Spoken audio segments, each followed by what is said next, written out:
Hey, buenas a todos chicos, bienvenidos a un nuevo vídeo del canal. Bueno, hoy vamos a continuar con nuestro montaje de nuestro casco de Darth Vader, chicos. Hoy nos toca parte número 2, que es seguir construyendo parte de la cabeza, que va todo seguido, no es como otros legos que vas haciendo un de un lateral, otro de otro, no. Esto va a saco, directamente mandíbula, parte de los ojos y continuamos con el resto. Bueno chicos, me dejáis que lo preparo y ahora nos vemos. Bueno chicos, ya lo tengo todo preparado. En este veo que vienen mucho más piezas que en el anterior. O sea que este va a durar quizás un poquito más. Y nada chicos, lo ponemos a cámara rápida y luego nos vemos.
bueno, chicos, ya hemos terminado nuestra parte número 2.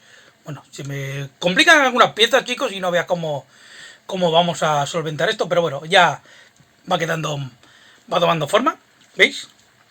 Chicos, se me ha complicado alguna que otra cosilla por aquí, otra por aquí, pero bueno, se solventan rápido si sabes cómo colocarlas y todo, ¿vale? Y nada, próximo capítulo, chicos, parte número 3.